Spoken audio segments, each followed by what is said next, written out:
Welcome everybody to the Rugare Gomo community event tonight on how to make hard decisions powerfully. It is so great to be with all of you tonight. Thank you for making it here at 6 o'clock tonight, Melbourne time. My name is Carol. I'm head of operations in our team, and with me is also Sonia LaRosa, who has recently joined our team as a company administrator. And I can also see Thomas in the background, our new accountant. So welcome very much, Thomas. It's great to have you here. So from a technical perspective, I think you've already all done it, but just remember to keep yourselves on mute unless you're talking. You will be asked to use the chat function that's at the bottom to share your answers and what's going on for you right now. So please, I encourage you to do so and to really share whatever is going on for you tonight and play full out. If you experience any technical issues, please message Sonia through the chat function as well. Now, it is my absolute pleasure to introduce you to Rugare Gomo.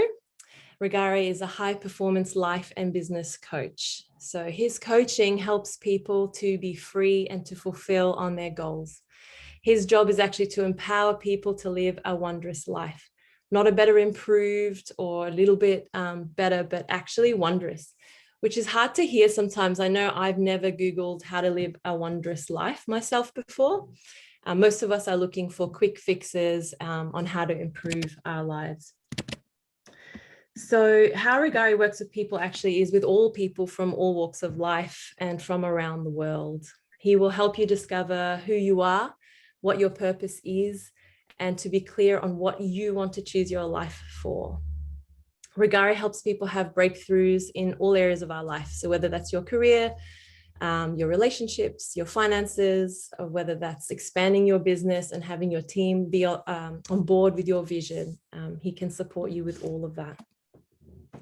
And the way that our company does this is through 4 different services. So first we have intensive life creation workshops, where you really look deep into the past and create an amazing future that you want to live into. And we also have ongoing one-on-one coaching. And we run masterminds and group coaching with people around the world. And finally, of course, speaking engagements like this one. So the intention of the next 2 hours together for this event is for you to really become aware of your default way of making decisions and making hard decisions, and empower you with a really simple framework on how to make hard decisions with velocity. Rugare, as part of that, will be sharing his own story of making really, really hard decisions in his own life. And finally, you'll be given also an opportunity to really connect with one another and expand your own community. Okay, so our event is ready to start. It is my absolute pleasure to welcome you to Rugare. Good evening, everybody. I am so overwhelmed to be here, to be with you all. I'm so excited. Welcome to my community event. And today I'm going to be starting by reading out a song by one of my favorite artists, Beyonce, because this will set the context of our conversation together. So, if you feel insignificant, you better think again. Better wake up, because you're part of something way bigger. You're part of something way bigger. You're not just a speck in the universe, not just some words in the Bible verse. You are the living word. You're part of something way bigger. Bigger than you, bigger than we, bigger than the picture they framed us to see. But now we see it, and it ain't no secret. Understand the truth about the question in your soul. Look up, don't look down, then watch the answers unfold. Life is your birthright. They hid that in the fine print. Step out your estimate. Step in your essence and know that you are excellent. Rise. The Spirit is teaching. Oh, I'm not just preaching, I'm taking my own advice. If you feel insignificant, you better think again, better wake up, because you're part of something way bigger. You are part of something way bigger. I will be the roots, you will be the tree, pass on the fruit that was given to me. Legacy. We're part of something way bigger.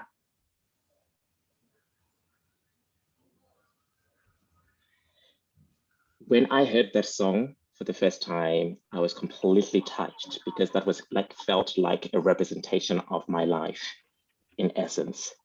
You know, my name is Rugare Gomo, for those who don't know me. I grew up in Zimbabwe, in Mutare, in a very small town, population 300,000 at that time. And here I am in Australia with people from all walks of life. This is not meant to be the kind of life I'm having. This life is miraculous for me. And if I can have this, then so can you. And so for me, my vision is to empower and enable people to live a wondrous life. You heard it first from Carol, a wondrous life, a life where you get to be free, a life where you get to create irrespective of the circumstances. That's what I stood for when I was growing up. And that's what I stand for you. So thank you so much for being here. It's a real honor and a real privilege. You know, my team and I have been working to create this event for months on end, and we're just so grateful that we get to be a community together. Before I go deeper into our event today, I want to acknowledge my family. My sister, Ruarashe, I don't know if you're able to turn on your camera because I believe behind that camera is my mom and my dad. I'm not sure. If possible, feel free to do that because I am the legacy of them. Let's give them 30 seconds and see if they're willing to do that or make that happen. Yay! Welcome, everybody. I'd like to introduce you to my mom and my sister.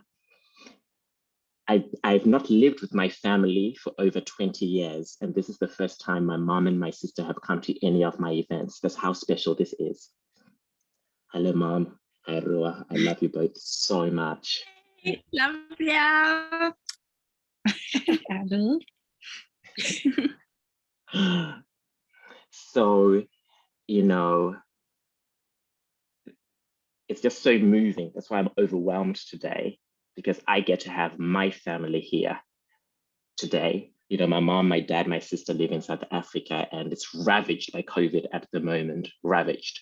You know, people are dying, and it's been unsafe. My family have been locked down for over 18 months.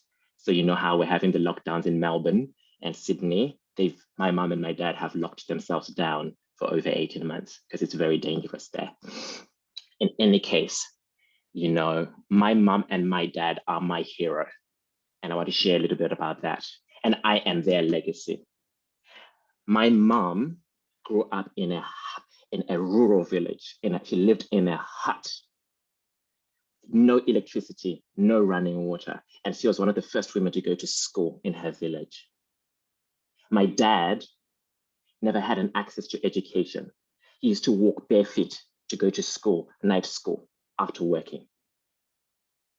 And when my mom and my dad got married, my mom asked dad to make a promise that each of the children would have an education that they never had. And they made that promise irrespective of their circumstances. And it's so touching because I get to have this life because they fought for me to have this kind of wondrous life. You know, my mom was one of the first women in Zimbabwe during the AIDS crisis to go into the communities talking about sex, HIV, and condom redistribution in a very male-dominated society.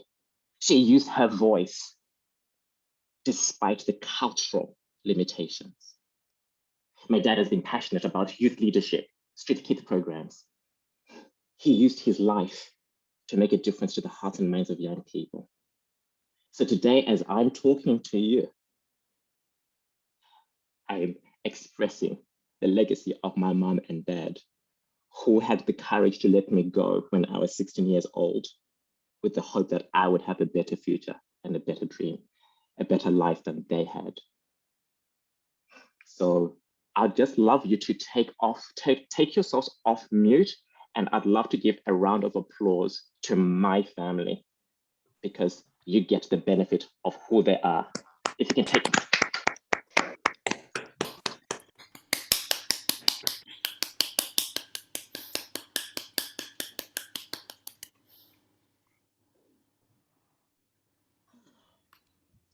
Not expecting to be crying, but who knows what will show up? That's what happens in community.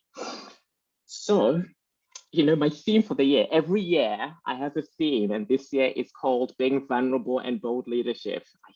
I'm like, what the fuck do I do? Why am I always creating these kind of themes? Because my life keeps on changing when I create these kind of things, you know? And now I have to be more vulnerable again and more bold. Excuse my language. I'm very raw in the way I speak. If you have got kids around, I'm very sorry, but I'll be quite mindful about that today as well.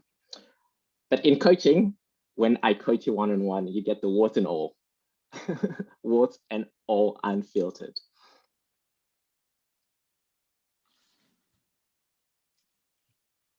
So, you know, today it's going to be an opportunity to examine how to make hard decisions powerfully. You know, yes, feel free to be on mute, but there will be lots of opportunities to interact. Feel free to interact. I love to hear your voice, have your questions. You know, it's going to be a great contribution to everybody who is here today.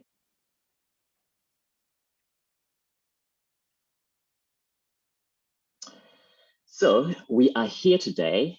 Why are we here today? So we're going to be examining what is a hard decision you want to make, and what is your experience of life right now while you are undecided. We're going to be examining that. So a good place to be in this conversation today is having something at stake. If you don't have something at stake today, this conversation is just going to be a good insight. But my commitment to you today is that you come out with more freedom, more power, more peace of mind, more self-expression. And the way you're going to have that is by having something you want to decide upon today. Now, it's the current situation in the world, we're dealing with a lot of things. You know, inside of the New World Order is what I'm calling it. People have lost jobs. People's dreams have been shattered. There's loneliness, the level of loneliness that I hear on my calls, it's shocking. People's futures are uncertain. Anxiety is skyrocketing. The levels of depression are going off the roof. You know, the other day I was on a call and the woman I was talking to works in Melbourne in one of the hospitals. And she was telling me that the people coming through emergency mostly don't have any physical ailments. They're dealing with psychiatric and mental health issues. And worse, the number of teenagers going to hospital right now because of COVID, 16-year-olds, 17-year-olds trying to commit suicide. The level of disconnection is huge. And I wanted to just take a moment of silence today, just to acknowledge the pain that we're going through, the people who have died, our frontline workers, and all the people trying to make our world a better place right now inside of this New World Order. So we're just going to have a moment of silence to just acknowledge people.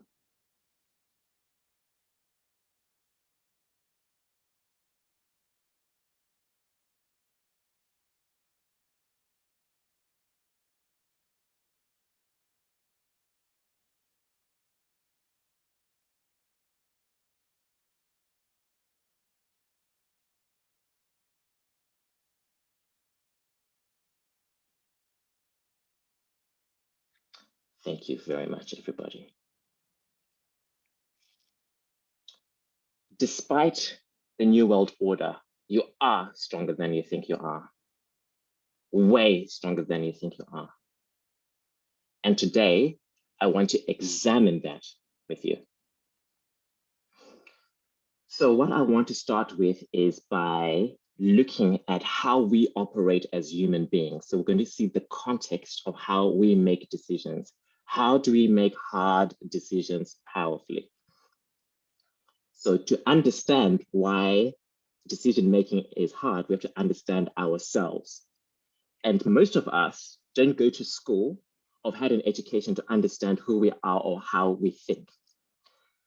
So firstly, our brain is designed to protect you from threats, real or perceived. A lot of decision-making is not coming from a place of rationality. Lots of the thinking of the brain is to protect you from threats. An example is mostly all of you know, I hope, not to touch a hot stove. If you touch a hot stove, you will burn your hand. That's really good that the brain tells you to do that.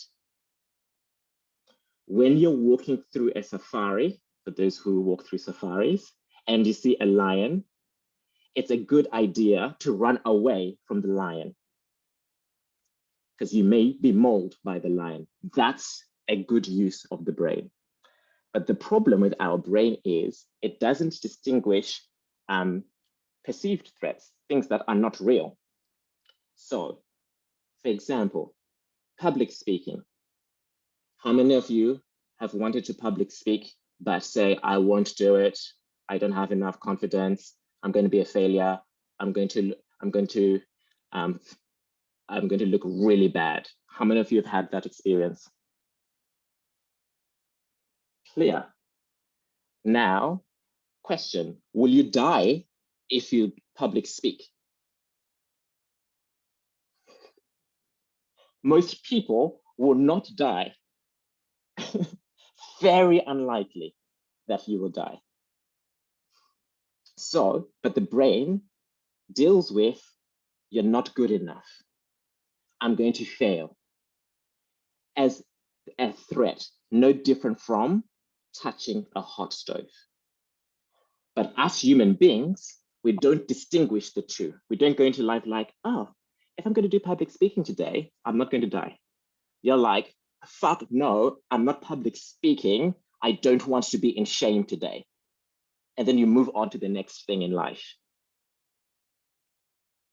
So the first thing is to really understand yourself and the decisions you're making and distinguish what is real and what is not real. That itself is a skill. We're not used to doing that. So that's the first practice. What is real and what is not real? If you start examining your life and all the things, all the dreams you have, and all the things you say to not take the action, many of it is not real. But for you to live, it's real. The experience is real. Many human beings think that the voice in their head is who they are. Don't public speak, don't public speak. You're going to look like a fool. You're going to be a stupid idiot. Remember last time you public spoke? You were shaking like there was no tomorrow. You think that voice is who you are. It's not. It's just the brain firing neurons, trying to keep you safe. It relates to failure, no different from touching the hot stove. And human beings are being your thoughts and your feelings. So the first thing we want to be doing is to really distinguish that you are not your thoughts and your feelings. You're always going to have thoughts and feelings about anything. Should I ask her out? Oh no, I can't ask her out because I think I'm a loser. She's going to think I'm a loser. What if she says, no, I'm going to be rejected? You're constantly having a monologue in your head and you think that's who you are. So to be able to access making powerful decisions, we need to separate the thoughts and your feelings to the decision you want to make. So I'm just going to check in. Any yearbacks, questions so far? Send through the chat box. or take yourself off mute and ask a question. Any yeah buts? There's more to come, but any yeah buts just about the way we operate as human beings. Feel free to raise your hand and Carol will call upon you. Clear. Wow, I'm really good at this. No yeah buts in front of 39 people.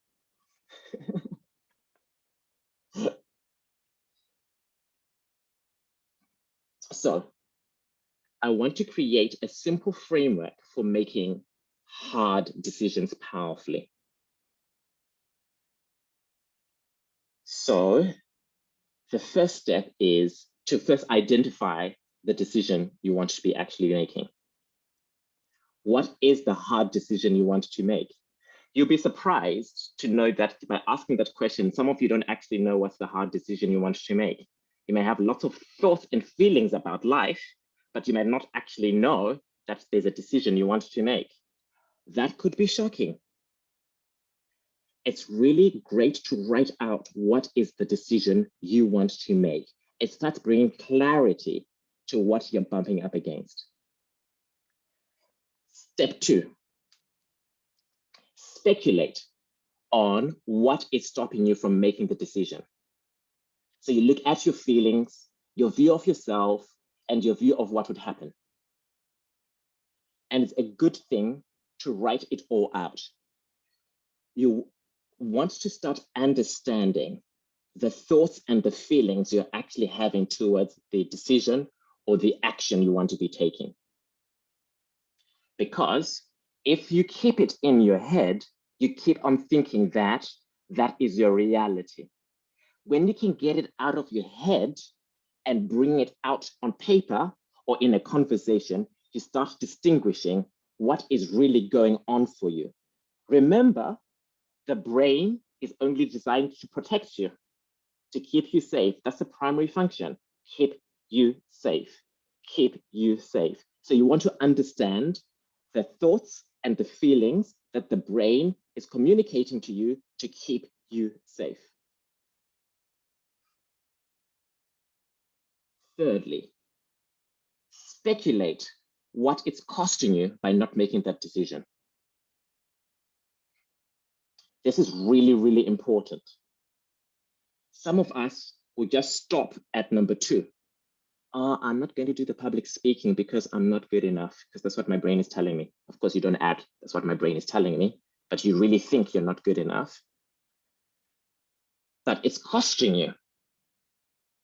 If you're not then doing your public speaking engagement, then perhaps people don't know who you are.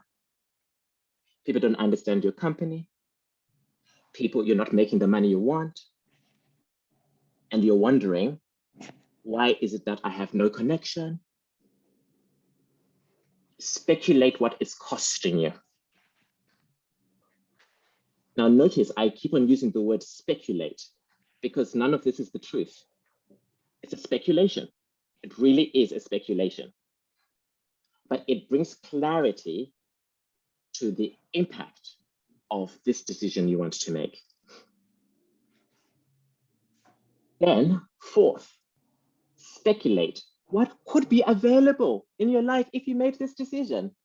What would your life be like if you made this decision? And I separate that into 2 domains: internally and externally. What would it be like if I asked him out and he actually said yes? Oh, the opportunity of a romantic relationship. That's cool.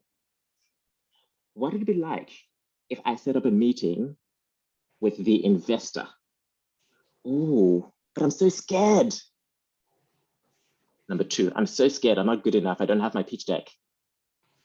What would it be like if I actually had the meeting? What if they actually said yes? I could actually generate the $1 million in one conversation with this relationship I know. That would help me take my digital company to the next level. Cool. You start to speculate. And you can see what it's costing you. Step 3, if you're not making that decision. the opportunity to be in that romantic relationship with that person you saw doesn't happen. The opportunity to talk that into that investor doesn't happen. So you really get to speculate what your life would be like in that regard. Where you then want to be focusing on is in your creation.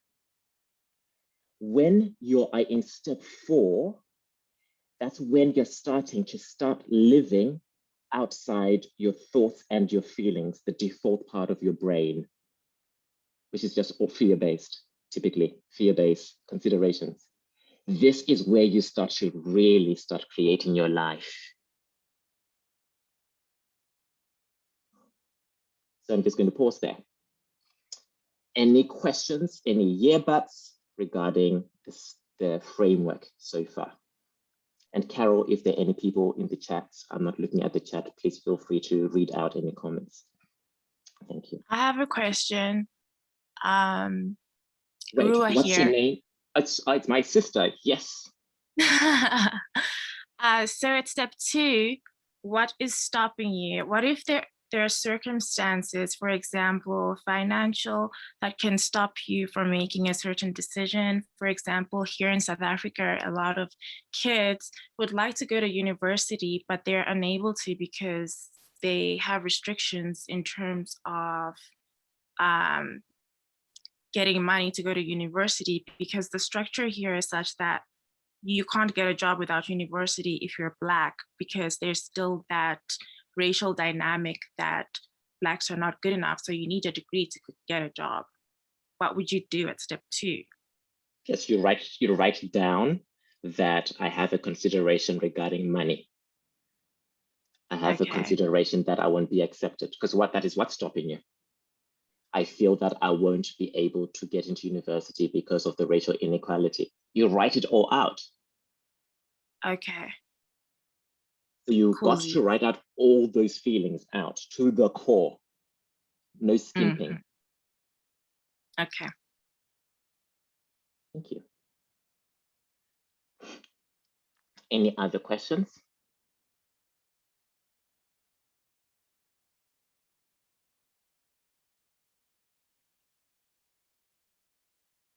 No further questions. Feel free to keep on typing any questions in the chat box. If something shows up, there's going to be time for questions again at the end. That the more you can ask questions, the more valuable this is going to be for you. Oh, time of my favorite times. One of my hardest decisions is now. So it's storytelling time. Yay, yay, yay.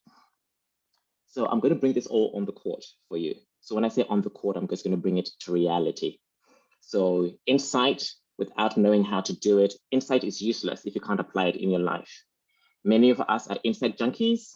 We like to get more information, listen to the next podcast, read the next book. It's like, yeah, you're actually in all the circles. Australia actually has one of the biggest development in the world. People are insight junkies in Australia. It's a huge industry. So what we want to do is how to get this insight and use it in your life. That's what matters, to have a one breath life. So, just wanted to say hello, Jared. Great to see you there. Mentored him. Yes. Hello, Rugare. Hello. Great to be with you. So one of my hardest decisions. So my name is Rugare Gomo, and I'm a sex addict. What this means is I have an intimacy disorder. I grew up in a country where I was never allowed to think about my sexual identity, to think about who I am at all. To think about my sexuality in my home country was very dangerous. I had lots of concerns. Lots of concerns. Will I be abandoned by my family? In Zimbabwe, being gay is criminalized. Would I go to jail? There wasn't even a conversation about being gay for me. but I knew I wasn't even allowed. I couldn't even think about it. Too dangerous to think about it. I grew up in a Christian family, and in the context of Christianity, you know, you're gay, you go to hell. So I already was in this context that to be gay, I would go to hell. To be gay is wrong. So I never, as a child, I never allowed myself to even think or go there.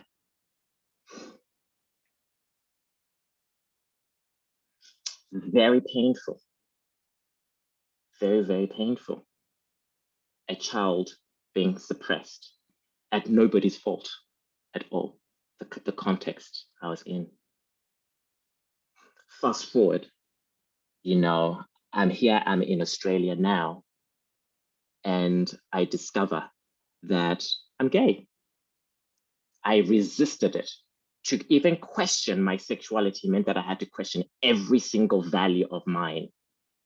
That meant giving up a whole view of the world for me. That was very, very scary. And I didn't have the courage. If I were to come out as gay and be myself, would I be employable?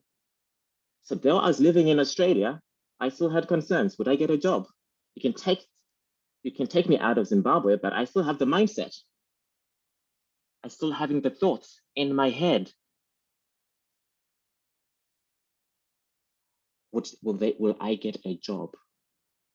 If I come out, will my mom, my dad abandon me? If I come out, will my brother abandon me? If I come out, will I have to go back to Zimbabwe to nothing? If I come out, I already feel alone. I've already felt alone for years. So then to come out is to even feel like I'm going to be even more alone because people will really know who I am. So how did I deal with it? Sex. I couldn't talk about it. And I would have sex to escape my pain. The first 6 months, over 50 men. I put myself in high-risk situations because I had to hide that.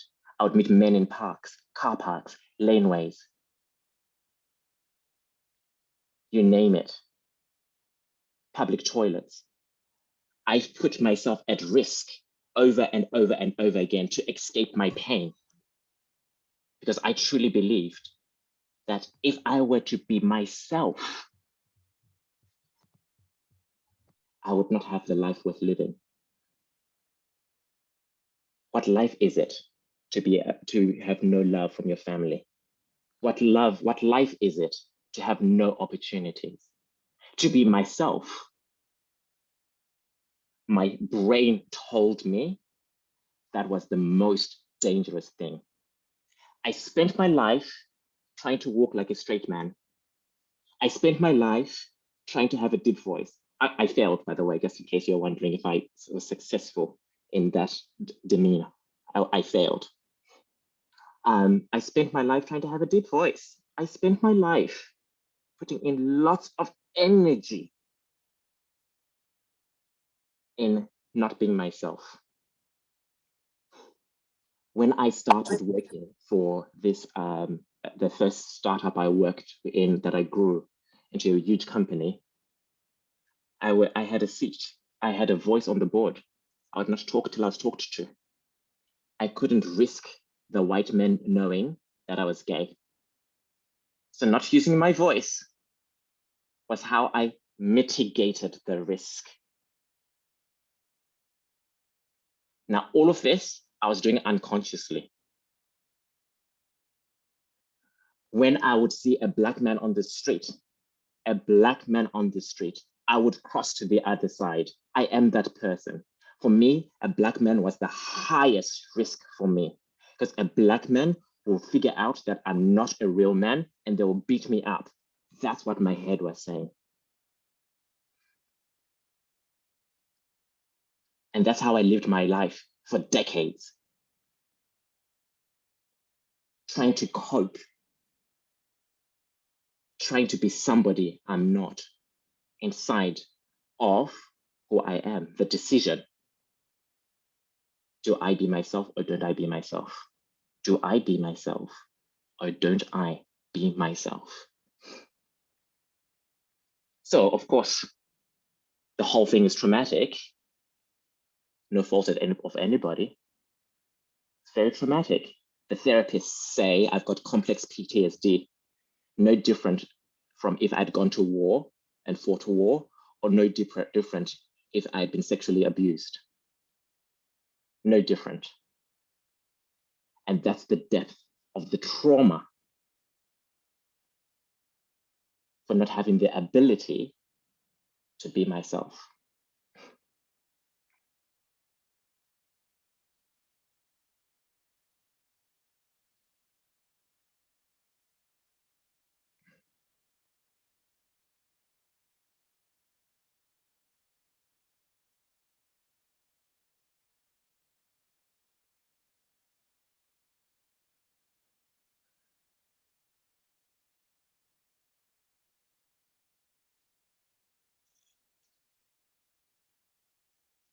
And there's so many other people in the world. I get this opportunity to be myself now.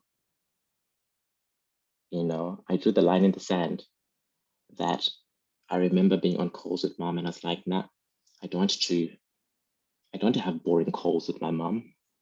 I want to be authentic. And I remember in 2009 and taking my support friend to South Africa to come out to my mom and my dad.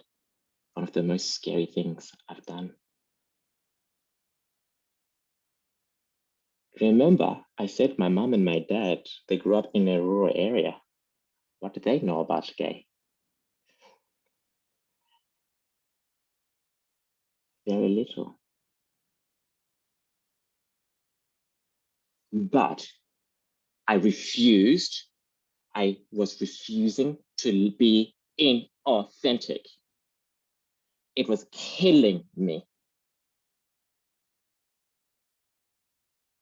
The decision not to be myself literally was killing me. When I started exploring my sexuality within 6 months, I was in hospital. I couldn't move my body. If you touched me, I was screaming. I was sick for 3 months. You touched me, I couldn't move. I was on Panadol Fort every 6 hours. I had the best doctors in Melbourne working on me. Infectious diseases, dermatology, rheumatology, you name it. They were working on me. They could see that my white blood cell count was up, but they couldn't find anything. They couldn't figure out what was wrong with me. All they could see was it looked like my body was attacking itself. And I remember when I entered Box Hill Hospital on the first day, they were like, are you having sex with other men? And I was filled with shame. I was like, I had a choice to lie or to tell the truth. Another hard decision, because I wanted to cover up my sexuality. I could not. Even then, I couldn't even tell the truth to myself that as a gay man, I would say things like, I'm a man having sex with other men, but this is just a phase. I wasn't having sex with women. I wasn't attracted to women. It wasn't happening for me. And in that moment, I was like, if I'm going to heal, I have to tell the truth. And the doctor, and I said to them, whispered it, literally whispered it. I'm a man having sex with other men. Shame, shame I had. Doctor after doctor after doctor asking the same question. I had about 8 doctors come in asking the same question. Can you imagine when you've been trying to hide something for all this time, and then all of a sudden, every single person is asking the same question. It was horrifying. It was so, so painful. But I had to tell the truth. I'd reached my lowest point and I had to tell the truth because I needed to give them the facts so that they can actually discover what's really going on with me. At that time, I didn't know anything about mental health. I knew fuck all about mental health. I didn't grow up in a society around mental health. This was around 2005. So, and guess what? Most doctors don't know anything about mental health. Nobody asked me about my mental health. Nobody.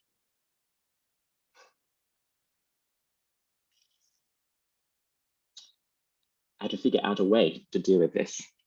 And then at 3 months go by, the rheumatologists were like, oh, we want to give you steroids. I'm like, you guys don't even know what's wrong with me. And you want to give me steroids? And I surrendered to my death. During that period of time, I remember Jess. She is my oldest friend. She's my best friend. We've had a relationship since March 2003. And she had come to visit me. And I had to tell the truth. She asked me, am I okay? I said, no. I said, I'm gay. She looks at me and she says, I already know that. And she says, I'm a lesbian. I'm like, what the fuck? And then I discovered that all my friends were gay. I'd literally had no idea. So here I am going through university. And this is when I'd come back from France. And then, I got really sick. And then I discover, like, people are saying, like, this girl was saying to me, oh, I've broken up with so-and-so. I'm thinking, I didn't even know you were a lesbian. Literally, half my friends came out to me. And that's how closed off I was to even looking at reality. I created this reality where everybody around me was straight. And there was no room for anybody else to be anything else than my point of view. Cray cray. That was the depth of the denial. Very painful. Very, very painful going through the whole thing.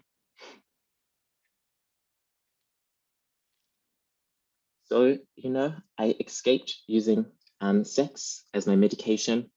No different from an alcoholic who uses alcohol, no different from a drug addict that uses drugs, all of that, addicts, what we do as addicts, we call it, we act out. We are in so much pain that we can't talk about it, and it's like charades. So our behavior acts out the pain, in essence, because we can't even talk about it. It's too traumatic to talk about it. So anytime I was confronted with something, I would have to what we call self-soothe. And the way I self-soothed was with sex. And that's how I escaped reality and not to deal with life. All of that I had no choice in, because I didn't even know.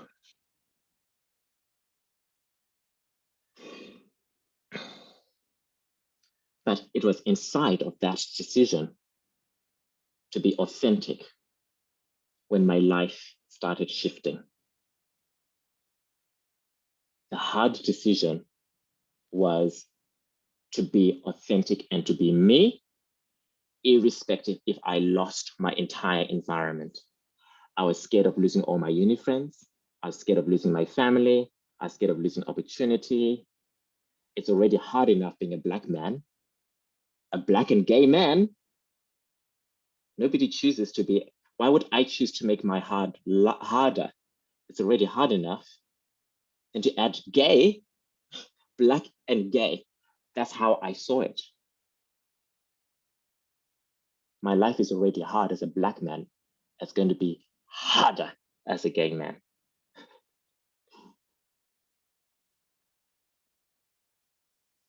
But authenticity.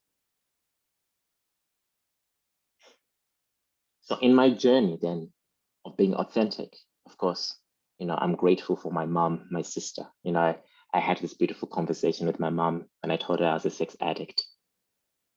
And it was one of the most beautiful conversations we've ever had. And I got my mom back as my best friend, because I'd been withholding communication from her. And inside of that communication, my mom was able to empathize and be responsible for her part in all of it. She never justified it. She never made any excuses. The thing she said to me is, I failed you. I failed you. When you came out, I should have taken these actions. And she just heard me. I don't blame my mom, but I have an authentic relationship with my mom.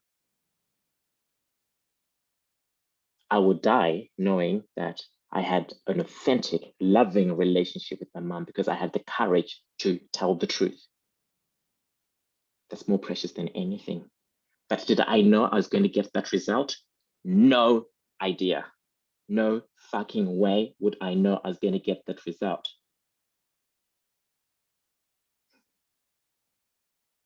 You know, I'm a businessman and I'm a high performance coach. There are very few people like me, you know, in Australia.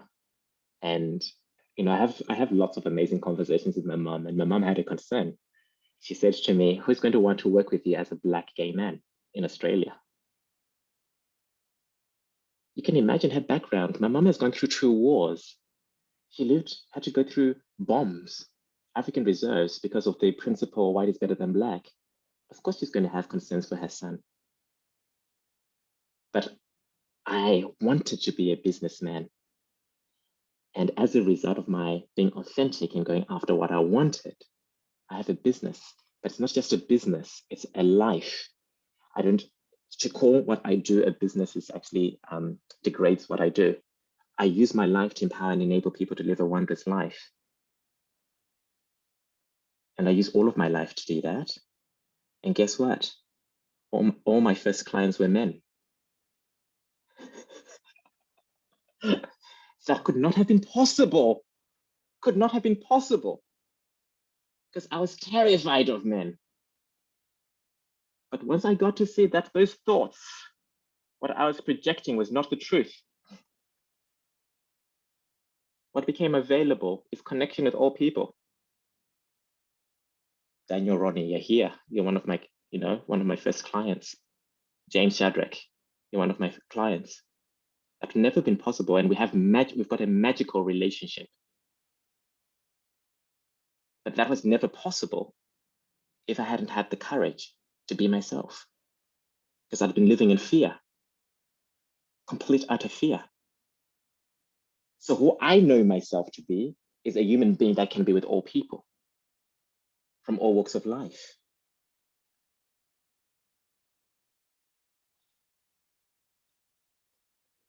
That's where the wonder is, because this is not how my story is meant to go. This is not how it goes for many people like me. I'm going to say that again. This is not how it goes for people like me.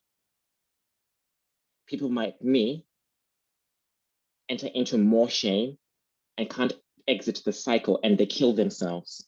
I go to my meetings and I hear people having the suicidal thoughts in this world because that's how they've had to deal with the pain, the things that they've not been able to talk about, the things where they've never been heard. It's not okay.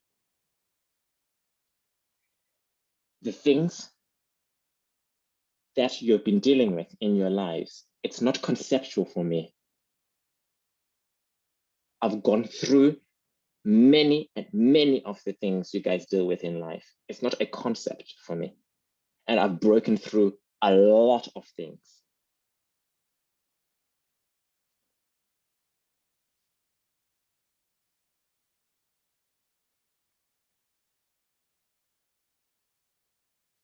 So I want to just share with you, some of the things that became available for me inside of my recovery. Since my recovery, I ended my 2.5-year relationship with respect and dignity with asset separation within a week. Easy. I got to see that I'd ended the relationship with low self-esteem. In my addiction, I'd have just dated anybody who was willing to say yes to me. That's a step 2. Low self-esteem. My decision was, if anybody is willing to even just be with me, that's good enough. Because I had low self-esteem. And I never related to myself as a person who had low self-esteem. I saw it. Why would anybody want to go out with me? After all, I'm a sex addict. I don't know how to be monogamous. I keep on breaking my word in the relationships. So anybody will do. Don't think that's powerful decision-making. Cost me time, money, and wonder. Nothing wrong with my ex-partner. He's actually a great human being. But I was able to exit that relationship with respect. It was actually a 7-minute conversation on the phone. I remember it clearly. 4 January 2021, 10 a.m. I schedule in everything. That's another tool. After that, I moved to Sydney after 20 years in Melbourne. And for the first time, I have my own home. I've never had my own home. I live in Balmain East. It's beautiful. Apparently, the house opposite me is like the AC/DC guitarist who recently died. But it's a beautiful community here. I have my own room, my own home, a 2-bedroom home. I bought my own furniture. Since coming to Australia, I've never had the opportunity to do that. I'm winding up the Gomu Foundation. It has built out of low self-esteem. One of the things, it made a huge difference to people's lives. The Gomu Foundation is an organization where we provide scholarships for girls to go to school in rural Zimbabwe, Emmanuel High School, where my mom went to school. Many of the girls have no opportunity, zero opportunity in that village. We've educated girls to go to university, finish high school, and they're empowered to make decisions in their life. One of the girls who finished university, Cecilia, and I can share this, she was working several months ago, and one of the men wanted her to have sex with him so that she could keep her job. She left, moved cities, found herself another job in a country which is over 90% unemployed. Gomo made a difference. However, what I saw was that part of the foundations and what was not working about the Gomu Foundation was that I felt being a Black man wasn't good enough. I needed to create an institution that was big and brilliant, that had status, that Australians would say, yeah, look at him. Look at how good he is. So it became hard work. And it wasn't really making the difference I wanted it to make.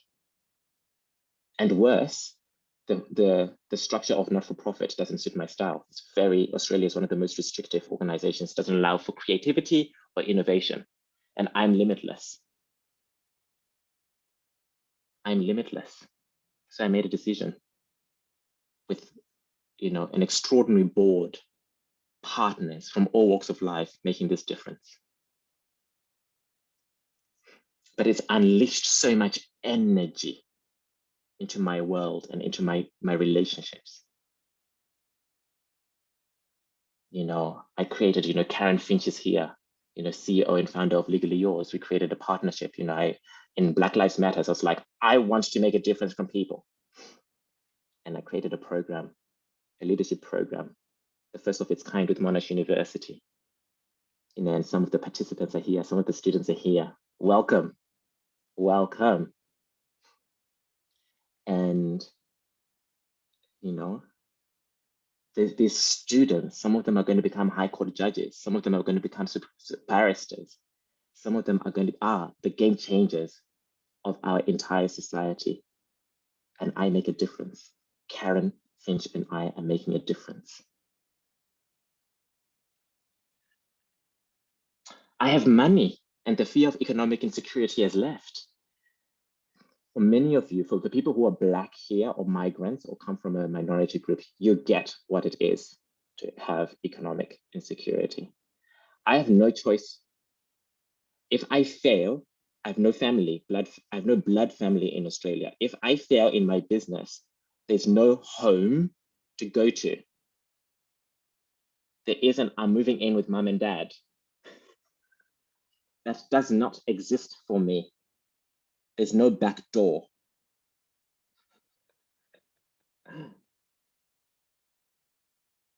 But for the first time in my life, I've got a community, by the way, people who love me, people who are not my blood, who are my blood. I've created that. I'm fine. The Galia family, they love me. I'm a son in that family. I've got my community, but I created it. And for the first time, I'm not in a survival mindset. I'm not on the hamster in the wheel trying to get somewhere. There's nowhere to get to.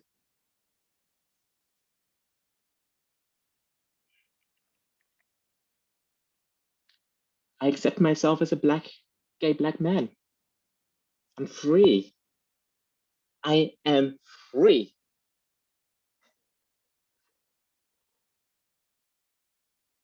You know, people may judge me, people may have an opinion about me, some people may like what I'm doing, some people may not like what I'm doing, but I'm untouchable. I'm free. I've set myself free. I've set myself free. Have you set yourself free? I'm honest and vulnerable with my community. I don't know how many conversations you guys have gone to where people have told you that they're a sex addict. All my clients know I'm a sex addict. I share my entire life. There's nothing to hide. I am honest and vulnerable. There's the concern, of course. It's like, are the clients, am I going to have all my clients leave me? Am I going to lose money? Am I going to be destitute? Of course, I had those thoughts. But my freedom is more important than money. I'd rather live on the streets than not be free. I've got all the tools to create what I need to. I have a relationship with my higher power, which gives me joy and serenity. I'm not a Christian, I'm spiritual. So I found my own path. I found my own relationship with my spirituality, a power greater than myself. That's nourishing for me, not one that's dictated to me. It's mine and mine alone. I'm able to live the life I always wanted with integrity, connection, and community. I want to be known as a man that honors his word. And not only will I want to be known as a man that honors the word, I am a man that honors my word. I fight to be my word every day.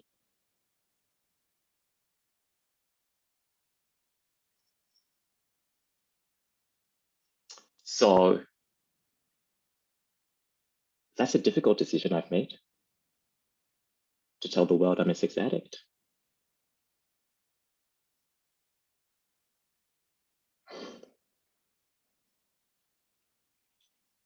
So I'm just going to pause before we move to the next part. There may be feelings, there may be thoughts that are showing up, you know, things you want to process. So I'm just going to give you guys an opportunity to just share whatever feelings and thoughts are showing up right now. You can type them or you can take yourself off mute. My preference is if you can take yourself off mute to share, that would be great. Love to hear your voice. Love to connect with you.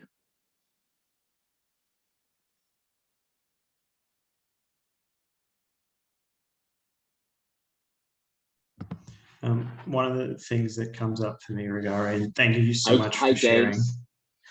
Hey, everyone. Just how big a game you play. I don't think I've heard people make hard decisions before and live an authentic and vulnerable life, but the way that you've shared here is really incredible. It makes me feel like, wow, there's such a big game that you can play. I feel that it's huge what you've been able to do. And it just makes me feel like, wow, there's so much room to grow and there's so much possibility. Thank you so much, James. Kate. Hi, Kate. Hi, Rugare. Thanks for sharing your story. I love hearing it. I've got I don't know if it's a yeah, but it's I'm curious, and you might, I don't know if you're going to talk about it in the next hour, but I think what comes up for me when you share your story is the courage, you know, because I think to make so many decisions and hard decisions requires, I think, courage. And I think, you know, for myself, and I assume a lot of other people, that fear of not knowing what's going to unfold and just trusting that if you just take that right action is sometimes too great for us to take the action. And I wonder if you can maybe comment on that and how and what you do to be as brave and courageous as you are, what that looks like. Such a great question. You're reflecting what many people in this room are thinking right now, Kate. So yes, I will be touching upon that, but just to give an insight on it, it's literally one of the tools, I use is the vision and values. You've got to know, to live, to be the author of your life, you actually have to give your word to be the author of your life. Because we're not born, you think you're the author of your life, but we're born in a world with standards and ideals. I should be, they should be, we should be, or what's good and bad. A good girl crosses their legs, or a good girl never wears miniskirts. We're born into already a society that already has rules and expectations. And as human beings, we're actually unconscious of that, and unconscious about all of that communication. We really think that that's who we are or what we need to be. So that's why as a coach, I spend a lot of time working with people to really get to the source of their thinking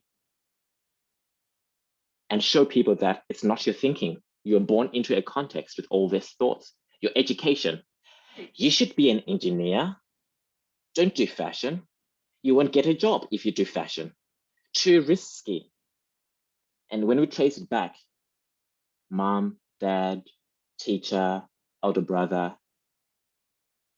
So it does feel very scary because you've been trained to fear being yourself and going after who you are. You're not being trained to go to be yourself. People in the world, and I included, when we're talking to other people, we're not really listening to who they are.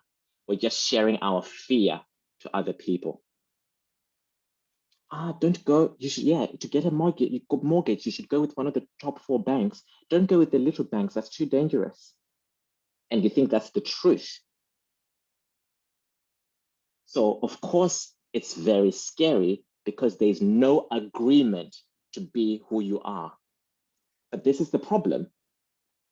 7 billion people are as unique as a fingerprint. Nobody can tell you who you are. It's already inside of you. My job is just to bring out and put the past in the past so that you shine. And then we build on the muscle of taking action consistent with who you are, your vision and your values. You've heard me say one of my values, integrity. Doing what I said I was going to do. You've heard me hear one of my values, authenticity. I will be authentic with my mom and everybody around me at the cost of being abandoned, being alone. I can't control outcomes. None of you can control outcomes. What you can control is who you say you are and who you're going to be in the face of a situation. My sister can't control what's happening in South Africa regarding discrimination because she's Black, a Black woman. But she can control who she's going to be about it. And what actions she can take around it. There are infinite actions to take inside of your values. Inside of authenticity, there are infinite actions. Talk to my mom, talk to my dad, talk to my brother, talk to my clients. Before that, if I'm scared, I have a community that I also reach out to. I'm scared. So there are many other tools around that, but we will deepen that, as we go along inside of how to make hard decisions. But the fundamental tool is, it's very nearly impossible making hard decisions if you don't know who you are. If you're not clear about your vision and your values, all you're left with are your thoughts. And guess what? Your brain is telling you to avoid things that are threats, real or perceived. So you're fucked.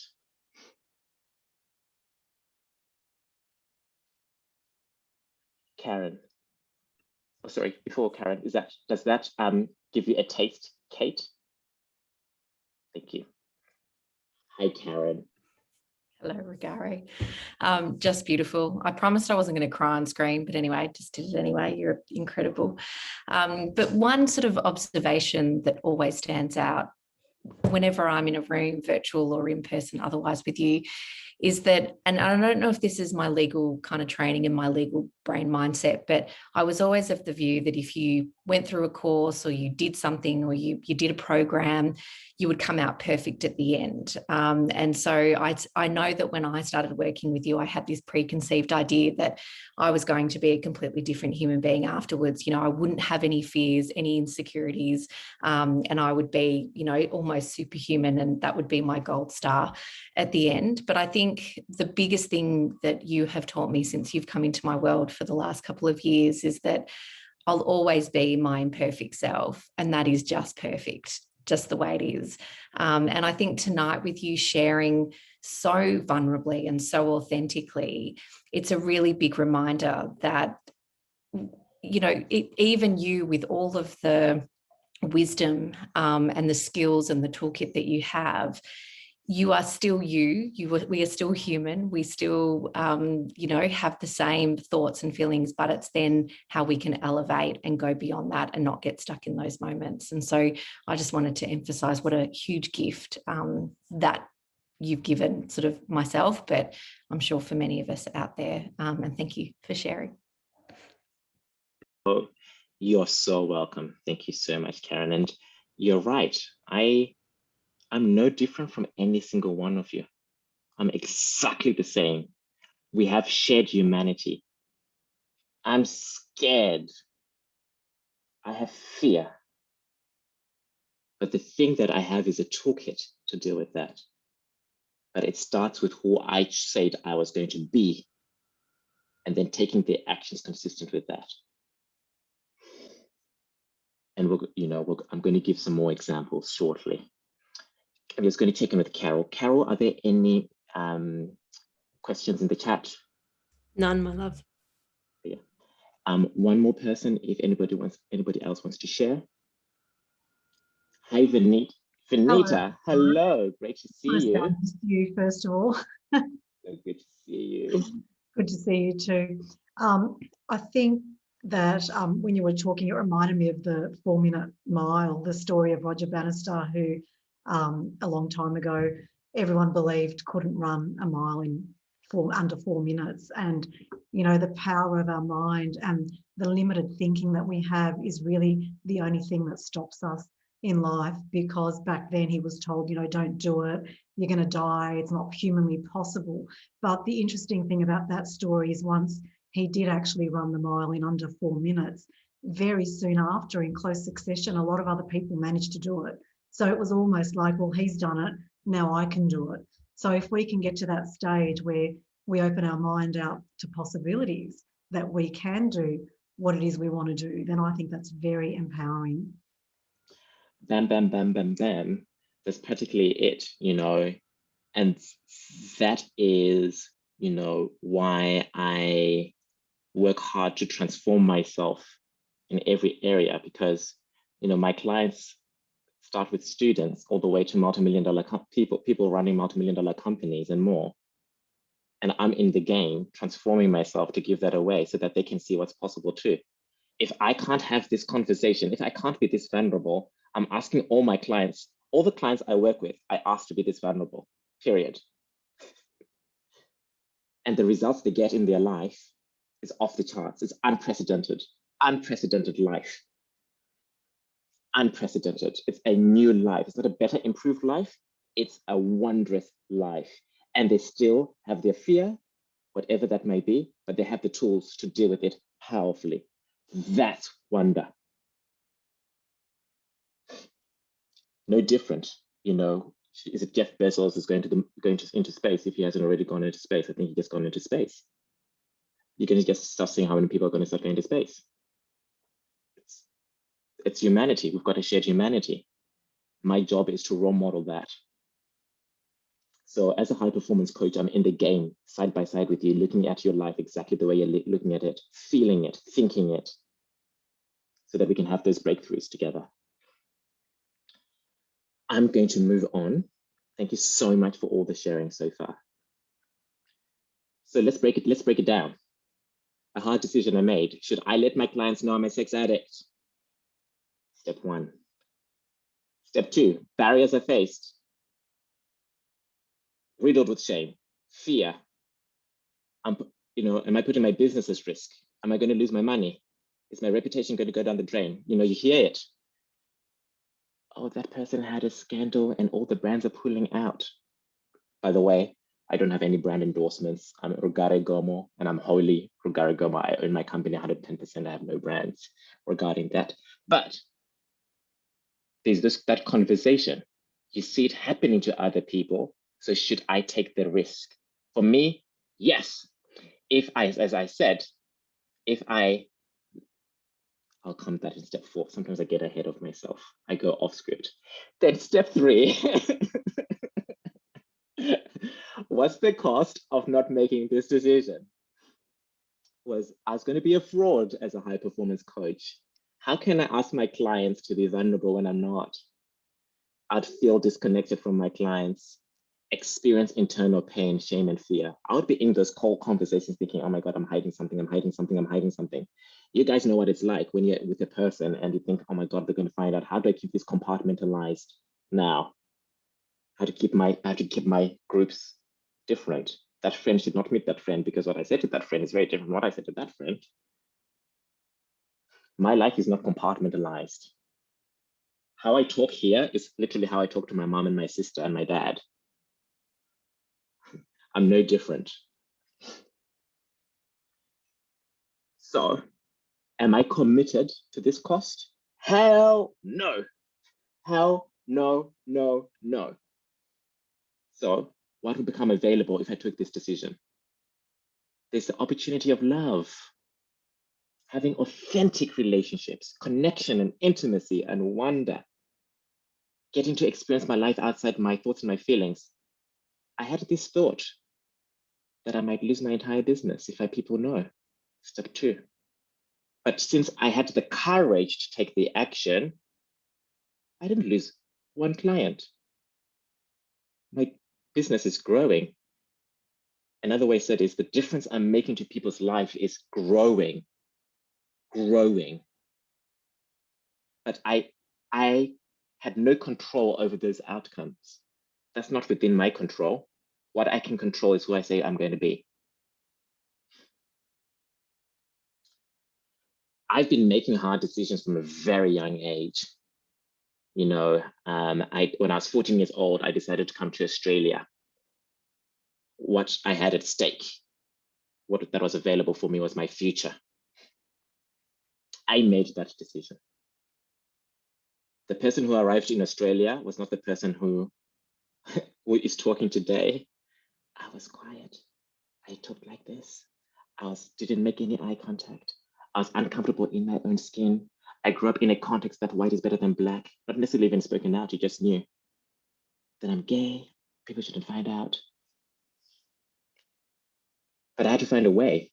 My family couldn't afford for me to go to university. $20,000 a year. Where's that going to come from? So I had to raise $20,000 a year.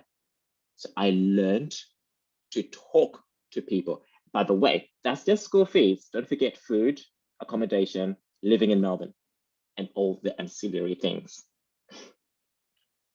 Over the next 6 years, I raised over $100,000 just for my university so that I could get an education. It's the making of me. I call that my first capital raising experience. It was very hard. I had to face rejection, people saying no and not taking the rejection personally. It's the making of me.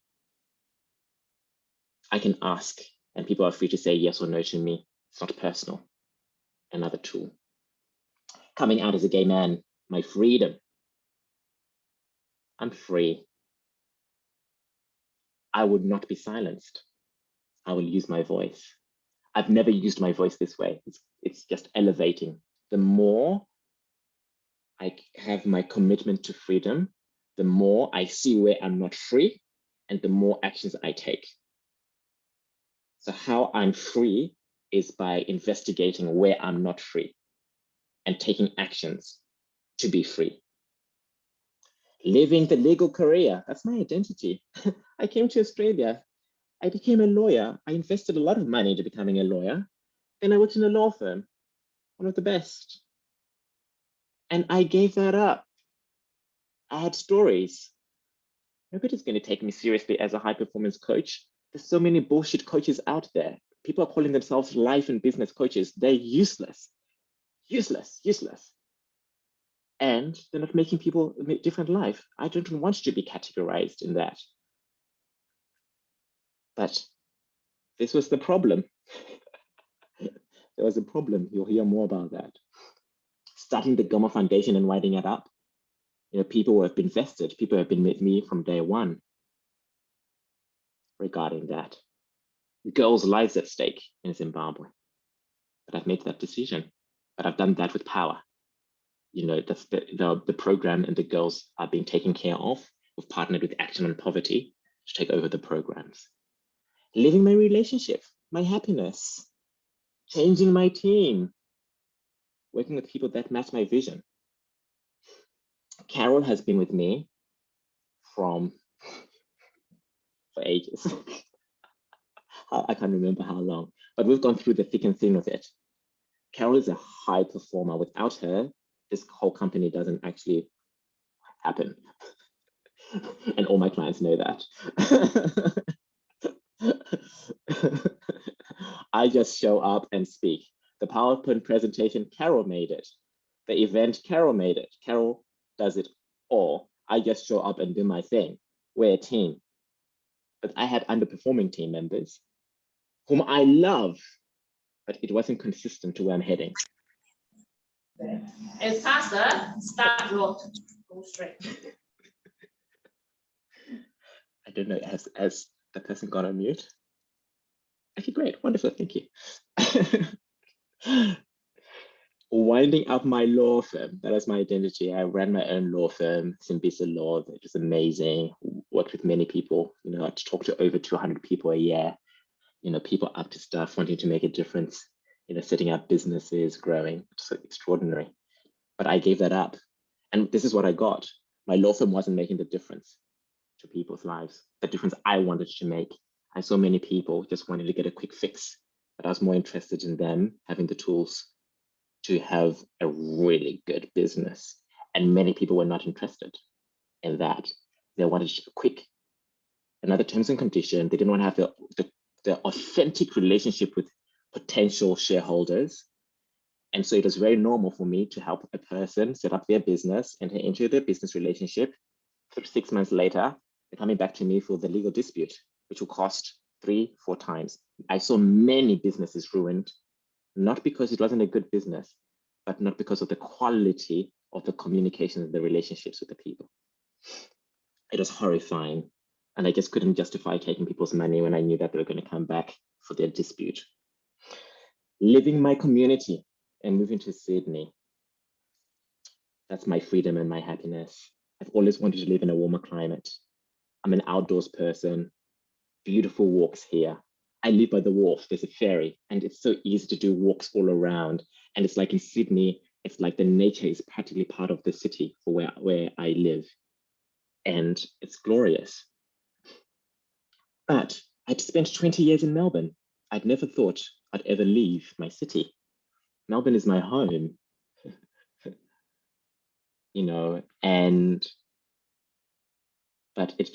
but I had the commitment to a lifestyle. And when it showed up, I could see that I could make it work, all of it work, by being in communication. 99 of my clients, I don't have any clients in Sydney. I've just been spending time with my clients who I've already had. I'm predominantly in Melbourne. And then being in a new relationship, love and intimacy. I'm in a relationship and his name is King J. It's wonderful.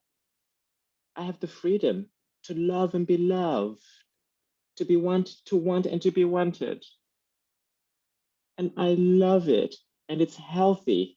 It's a healthy relationship.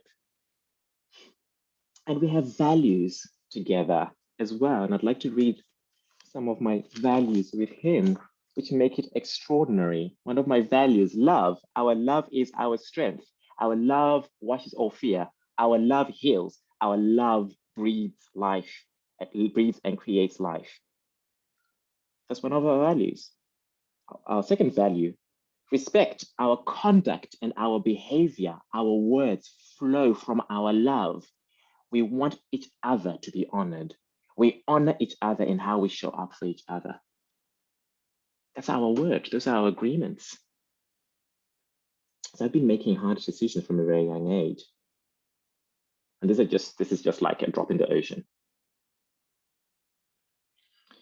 So I want to break it down. I want to break down some of these examples and the thoughts and the feelings, because I think you'll resonate with them. Before I do that, Carol, what's the time, please? It's 7:25. Oh, wow, that's fast. So should I, step one, should I request to come to Australia as a 14-year-old? That was the first step. That was a decision. Step two, the barriers I faced. I'm young. I'm doing something wrong. My parents should be doing this. We do not have money. Many of you have the conversation called I do not have money. We didn't have money. I came to Australia with about $325. I did not have money, but I'm here in Australia. Step three, the cost of not making this decision was that I would be stuck in Zimbabwe with limited opportunities, experience misery, destitution, feel like a loser. Life is not worth living. Life was hard. Life was becoming hard in Zimbabwe. It's already hard for me, but it's already becoming harder. It's a failed state. Step four, what would become available if I took this decision? My future, my freedom, happiness, peace of mind, confidence, and freedom to be myself. Notice these are concepts that I'm speaking out. Once I see the concepts, I break them down. What actions align to freedom? What actions align to happiness? What actions align to peace of mind? What actions build my confidence? What actions build freedom to be myself? Actions. Saying this is insufficient. You need to break down what are the actions in reality, then take the action. Otherwise, it's just a good, inspiring concept. It's a dream. I don't know whether you're going to produce the intended outcome. It took me 2 years to get to Australia, asking Uncle Andrew, him being my advocate, getting a scholarship to do year 11, year 12, him paying for my tickets, staying at his place. It's 2 years, 2 years getting a visa. I wasn't even a Zimbabwean citizen. My mom and my dad had to go to the capital city to get my passport and birth certificate. There were many barriers. I shouldn't be here. But I took the actions consistent to what I was creating. Another, should I come out as a gay Black man? Very, very scary. Barriers I faced. I already feel alone and lonely.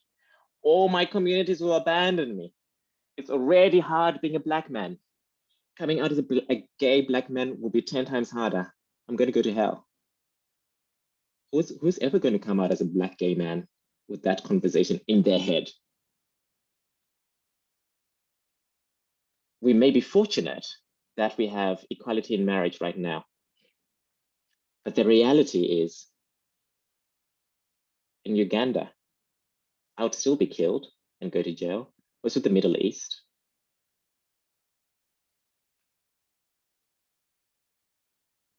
It's very impactful.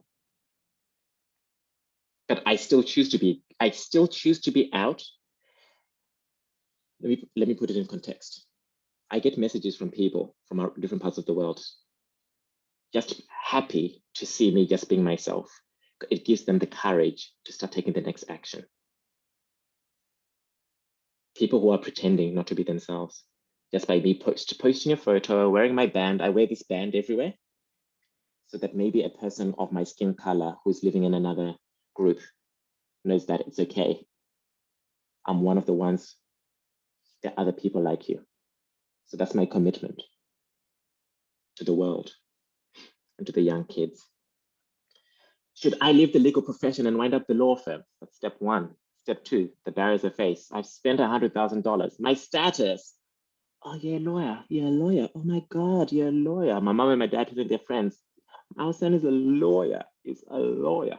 I mean, not everybody relates to lawyers that way. Many people relate to lawyers as they steal our money. They're not integrous, but it still opens lots of doors. It's not wise. It sets me apart from others if I keep my practicing certificate. I won't be successful as a high performance coach because the industry has lots of bullshit people. My team, that was when I had my law firm, rely on me. Those are my barriers. What's the cost? The cost of not making the decision was that I was losing $10,000 a month, more debt.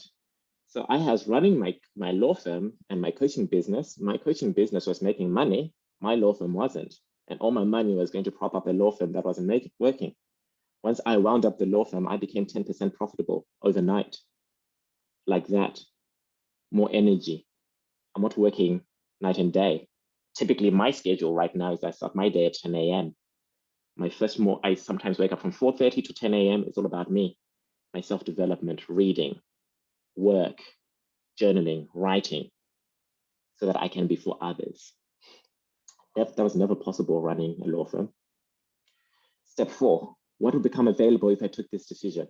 My time, energy. Have you noticed that I keep on going ahead? I start one thing and I go to the next step without knowing it. What would become available if I took this decision was my time, energy, happiness, wealth, sense of worth. I love what I do. I partner with people to really look and examine their lives. It's a privilege, not a right, because my clients are being utterly vulnerable with me and their entire family and organizations. And I'm right side by side with them. So I use my life to empower people as a high performance coach. I'm profitable. My worth is not based on external validation. My worth now is not based on what other people are saying about me. My worth is based on I love myself because I make a difference and I know I make a difference. Another decision, step 1, should I end my relationship? The barriers. There's something wrong with me. We just need more couples therapy. I'm a failure. Another relationship to break off. I can fix this if I just keep working on myself. Many of you have that one. Low self-esteem. I should be able to make this wealth. The I should be. I alluded to this word called standards and ideals. I should be, they should be, how dare they? It's nothing to do with who I say I am. Step 3, the cost. The cost of not making this decision was intimacy. I was so not happy, blaming him and myself. No sex, seeking sex outside relationship, not living my values, financial consequences, holding both of us back from our potential. That's the cost. Step 4, what would become available if I took this decision? Love, intimacy, connection, abundance, freedom to be fully myself. I'm in a relationship and I love him. I love spending time with him and there's no future. We have an agreement to be present and we co-create wondrous experiences together. It's amazing. So you're going to have an opportunity to apply this yourselves. But before we do that, any yeah buts questions? Feel free to take yourself off mute and ask some questions or send messages through the chat.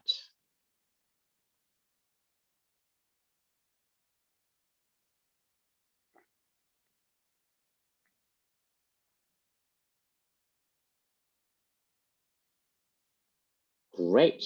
It sounds the varied examples. I hope they were bringing you into the world. Now let's actually see it in reality. If what I said, if I was effective in my speaking and the tool, let's see. So you're now going to get an opportunity right now to work through a decision you want to make and apply it. So you're going to go through the steps. What is the decision you want to make? Step 1, step 2. What barriers are in your way of making the decision? These include your feelings, your view of yourself, and your view of what will happen. Remember, your view of your feelings is not real. It's your brain telling the threat. Step 3, what is it costing you by not making that decision? Step 4, what would your life look like if you made that decision? So I'm going to give you around 5 minutes to speculate. Carol, are you able to time it, please? And Yes. give the opportunity. Thank you very much. And when 5 minutes is up, can you just let me know? So I'm going to give you personal time right now to reflect on your life, starting now.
We've got 1 minute left, everyone.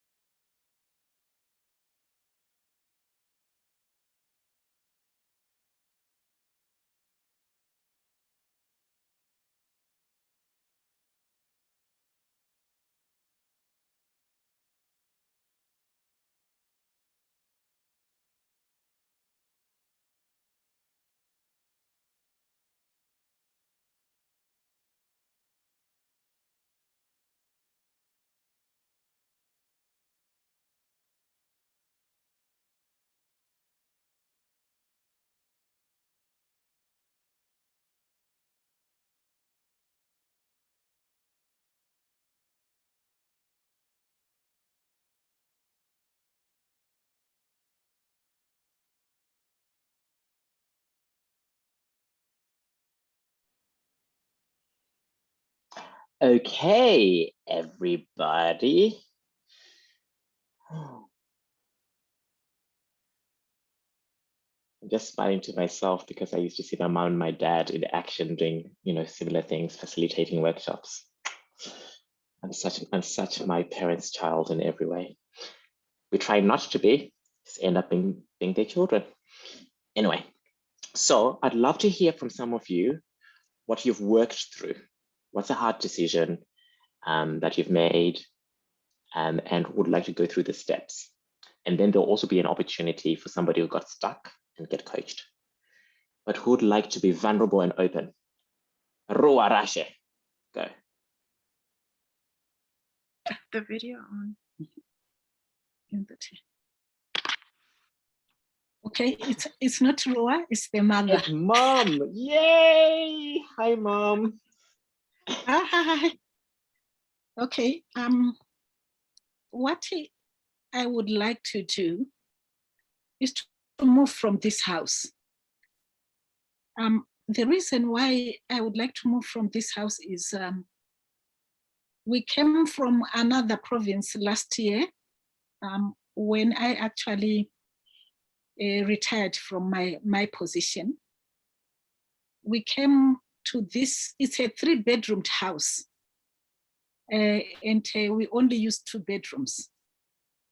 The reason we came to this house was that we could not look for another accommodation because of the lockdown.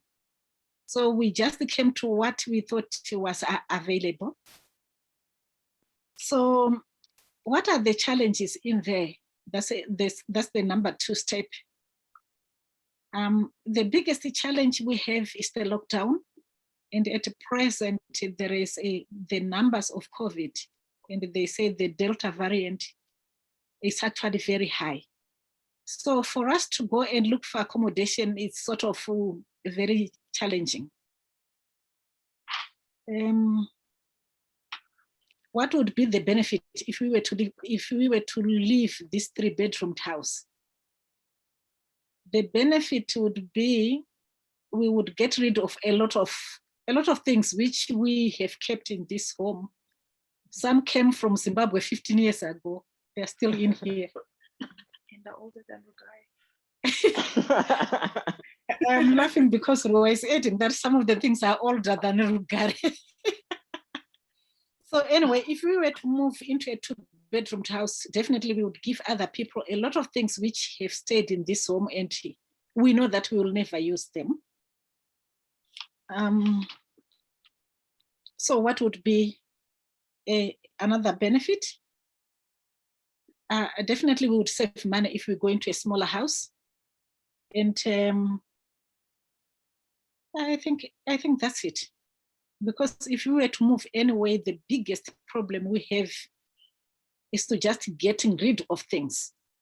I get it.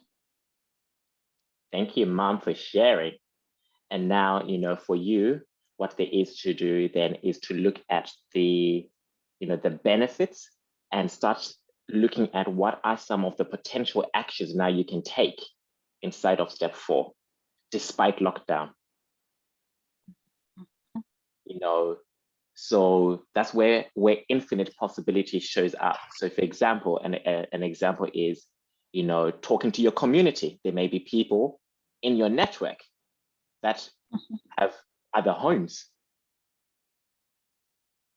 So despite that, so that's an example of then taking an action to forward that decision. Thanks, Mom. Okay, thank you. Who else would like to share?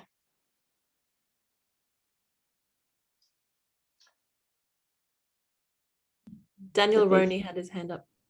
Great, thank you, Daniel Roney. Great, yeah, thanks for the opportunity. Thanks, Rugare. So yeah, I've something really popped up when I listened to your share earlier. What's actually on my side, the decision I want to make, which I haven't made, is to reestablish my goals and intentions. Currently at the moment, moving on to number 2, by the way, what is stopping me from taking the action? I currently have some comfort in my mind that in this kind of unstable economic climate, it's okay to just survive.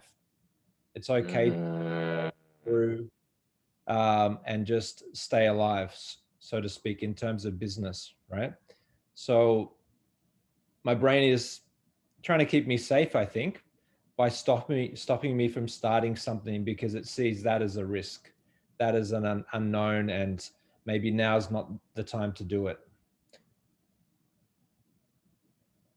Moving down to number 3, what's the cost? The cost is really huge for me. It's my leadership. It's my community.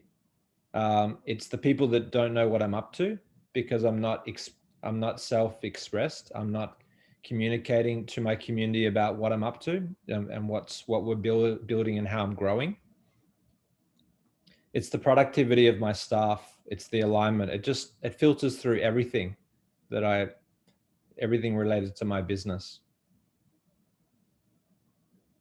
And number 4, what I could, if I made this change, if I made this decision, what would occur is, I can see more performance, higher confidence. I can see personally, I'd be more confident, being more connected to what I'm up to, profit, growth, elevating myself and continuing to grow. Wonderful. Thank you very much. May I offer some coaching? Sure, yeah. Awesome. So in the step 3 on the cost, you want to even go deeper on what it's costing you. So what is it really like that you're in the survival mode, surviving. It's okay to survive. So it's okay to survive wondrous. No, it's not at that level. We can get a sense of that it's not at that level. It's not wondrous. So you want to go deeper. If you're not really taking actions to create and to thrive, but just to survive, what's it like in your self-worth? What's it like with your finances? What's it like? What's the feeling of your entire company? Because if you're the leader of your company, which you are, and you're surviving, there's a direct correlation to how your entire company is also feeling. Yeah, definitely. Yeah, I can see. Yeah, it's pulling it up. It's kind of like, it's kind of taking the soul out of it. It's really destroying it. Yeah. Yes. And just for everybody, the more specific you can get about the cost, you start unconcealing what's really going on. It will really, if your cost is general, it doesn't create the impetus for change. People can't be in, it really doesn't. When you can be very specific, the cost to me of not coming out is, I'm a sex addict. I go and self-soothe. I'm deeply lonely. I'm terrified out of my wits. You want to get it very specific. Great work, Daniel. Thank you so much. And thank you for allowing me to coach you. Excuse me. Carol, do we have time for one more share or do I want me to move on? One more share. Who else would like to share? And it also could be who else would like to get coaching. Like you may have struggled. My family, I did not expect this, but I want to keep raising your hand, may come back to you, but I want to see if other people would like to have an opportunity to talk as well. I love how engaged my family is. You're invited to all the community events. It's now your agreement with me.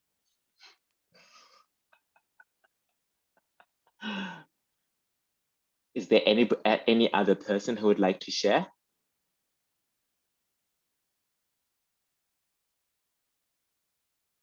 Daryl. So great to see you. We've had a very long, non-connected relationship. So great to see you. Thank you for being here today. Thank you for having us, and thanks for sharing your personal story earlier. It's very inspiring and similar. I share the same, something similar as well. But I guess the exercise that you gave, some of the things that I've been trying to do, for example, it was to basically because I'm based in Townsville in Queensland, and was to move to Brisbane with a job. But since then, for a while, I've been unsuccessful in a sense. But I guess because I'm currently in a permanent position here with employment, and moving, I guess the fear, the barriers is the insecurity. I guess my decision I want to make is to change employment. But the barriers is more like, oh, if I move, I'm not so sure about the other side, the grass is not greener, so that's what I'm scared about. And is it costing me, what's costing me not making the decision? I guess no progression or no challenges, because I've been in the same job for about 10 years. So that's maybe what I think I'm just being stale. And the next one, which was, what will I guess, gain if I do make it? I guess opportunities, learning, improvement, and challenges. And also I'll be where I want to be. Yeah. So it's just a bit, I guess, fear as well. Great. Great. And may I offer some coaching? Yeah, please. So it's very clear what you can absolutely see the opportunity for yourself. It's black and white. And you've already been in the game of looking for opportunities. So for me, what it sounds like is that you need more support to actually debrief what's not working. There's something ineffective about the actions you're already taking. So you don't have the support you need to look at what's working and what's not working. Once you can get to the source of that, then you can alter the actions. There's nothing wrong with you. You're a beautiful human being. You've got experience, and you've got worldly experience. You're from Seychelles, you've come to Australia, you've got a life for yourself. So it's already a testament of who you are. There's nothing wrong with you. You're highly, highly capable. There's just something that you're doing in the process that's ineffective. But if you're trying to do it by yourself, your best thinking is trying to resolve it. You're not going to get the answer there. Does that resonate with you? Yep. Okay, great. Thank you for allowing me to coach you. Thank you. So we finish on time. What I'd like to then do is just to get some open sharing. Like, what have you taken out from today? What would you like to express about the event for yourself? So I'm opening the floor for communication and connection and community. Oh, and it doesn't have to be things you liked. You might not have liked something, by the way. So that's also, all forms of communication are allowed. I'll jump in, buddy. Dan, good to see you. Yeah, of course. Which country are you in? Just take it all in. Be a spectator. The last time I saw you was in Thailand. Are you still there? I am still here, yes. Oh, wow. Thank you for being here today. There's not much of an option, really. We're in a similar situation to Australia. Yeah. Well, look, I mean, obviously, we've known each other for a couple of years, and your story and your vibrance, your energy is always so inspiring. What was the initial drive? So obviously we're either driven by fear or pleasure. Most of it is by fear. It's usually the underlying driving force. So for your initial desire to leave to go to Australia, what was it? That's a very good question. Was it the fear of staying behind? Oh, this is really good. I was distinguishing this exact conversation with Carol several months ago, actually. So you could say that my drive to come to Australia was out of fear. I was bullied. I had a sense of not being belonging. I didn't feel accepted in a country that I was in. So why would I stay? There are very limited opportunities for me. So definitely survival.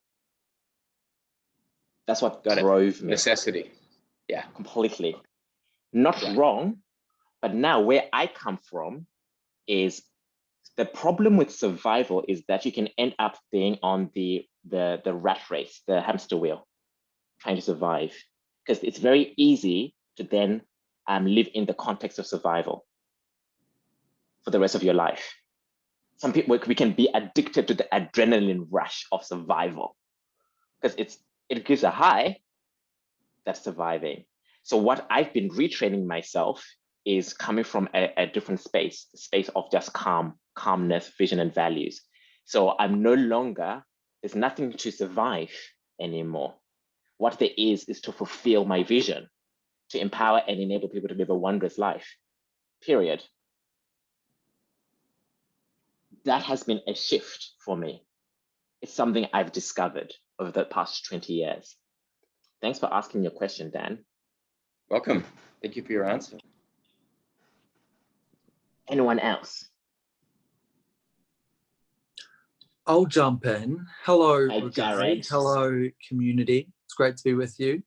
One thing that really resonated with me was the whole, I think it was step 3, the cost of not making the decision or not going through with what you're being stopped with. Because for me, like, you know, I think about procrastination and why I procrastinate. It's often to avoid a certain pain right now.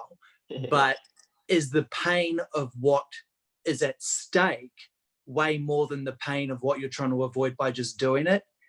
Hell no.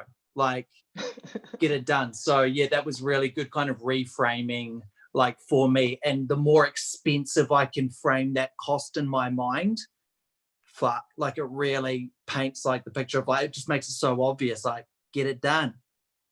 So yeah, thank you for that. I love it. Get it done. And by the way, I make many decisions in my life every day. Every day I'm making hard decisions. I live a big life, but I'm not doing it by myself. Carol and I practically text all day, all night. We are talking all the time. I have a whole community in the morning where I'm making outreach calls, talking about my fears and working through things. I'm a human being. I'm scared shitless, people, but I have a tool called outreaching to get empowered, to take the action. Thanks, Jared. Don't do things alone. Use your community. If you don't have a community, create one.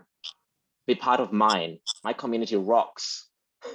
The people in this group right here, right now, will have your back like no other. It's really inspiring. 2 minutes, Rugare. Thank you. So, what's next? Done that. Cool. So, if there's anything that resonated with you regarding today as well, and one of the things you're dealing with is, what is my purpose? What's my identity? Reach out, please. I'd love to have a conversation with you. For my schedule for the year, so I like to run my schedule like a Beyonce concert, but I'm not Beyonce. So I typically plan my entire year a year beforehand. So I have space for about 4 life creation workshops at the moment.